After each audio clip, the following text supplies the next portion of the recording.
Mr. Smith, one of your senior colleagues told me a few days ago that he reckoned the chances of success at the Geneva conference could only be regarded as a possibility. Are you pessimistic yourself? No, I'm not pessimistic. I'm reasonably optimistic. I hope not over-optimistic. But I wouldn't argue with the comment you've made. I think it is a possibility. I don't believe anybody could guarantee success of a conference of this kind.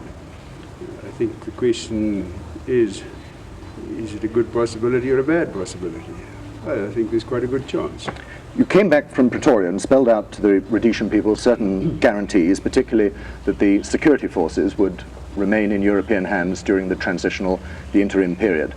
The British Foreign Secretary seems to have described what you refer to as guarantees as merely a basis for discussion. How is it that yourself and the British can be so far apart in interpretation? Well, I certainly cannot understand the British minister saying that, if he did say that, because I clearly came to an agreement with Dr. Kissinger, which was written down on a piece of paper so there can be no mistaking. I had this confirmed subsequently after the Pretoria meeting and after he had seen certain of the black presidents.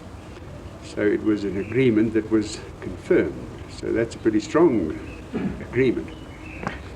And my understanding of the situation was that the British had concurred with this. In fact, after I made my statement that evening, the following morning, I think it was the British Prime Minister who said he was very pleased with my statement and went along with everything. So I think there must be some misunderstanding. If you have an agreement, surely that's quite clear. There can be no equivocation over an agreement, can there? At the conference, you are going to stick completely to this point that the Europeans must hold defence and law and order portfolios?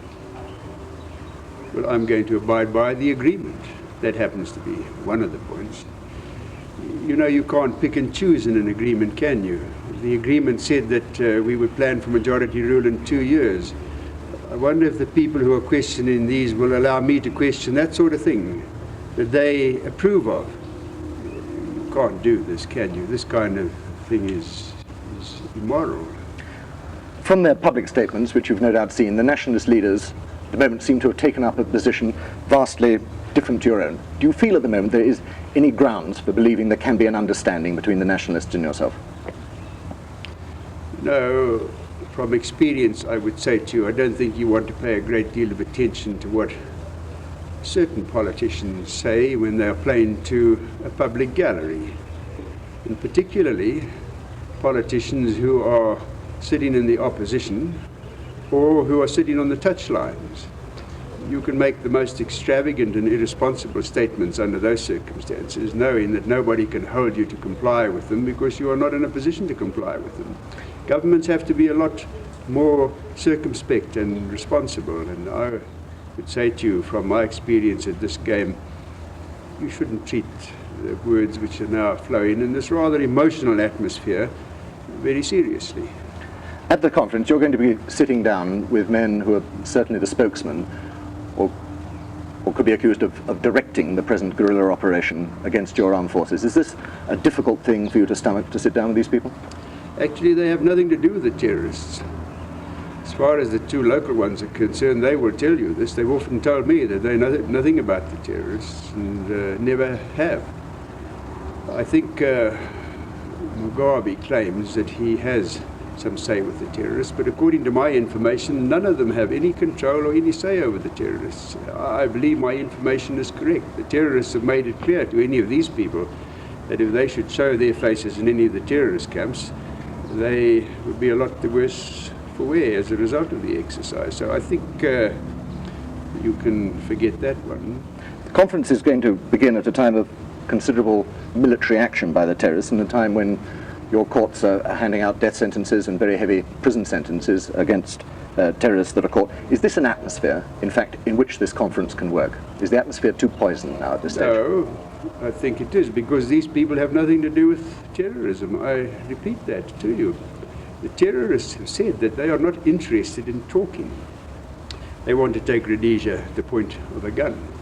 In fact, any black Rhodesian who is prepared to talk to me is a renegade or a traitor in the eyes of the terrorists. So these people who are talking to me cannot honestly claim to have any connection with the terrorists. And in view of that, I don't think it matters much what the terrorists do or what we do to the terrorists. I don't think it should have any effect on the conference. And in any case, I would say to you, it's amazing how people, I again speak from experience, can change their tune to meet the circumstances. You would really have to ask that question to the black politicians, whether it affects them or not. It is of no consequence to me. The nationalists seem to be indicating at the moment that they see no place in the future of Rhodesia for yourself and for the members of your government. Are you determined, personally, to stay in power in Rhodesia? What do you see as your own future?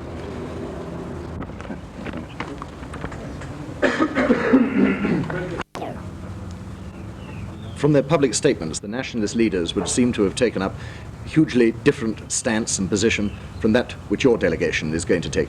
Do you really see any scope for understanding and cooperation between the two sides?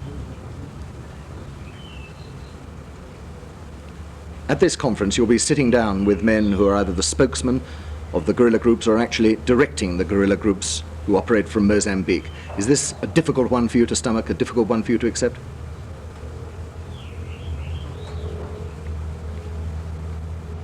The conference is being held at a time when the guerrillas' military activity is being increased and when your own courts are handing out death sentences and very heavy terms of imprisonment. Is this an atmosphere, in fact, in which the two sides can get together in any way?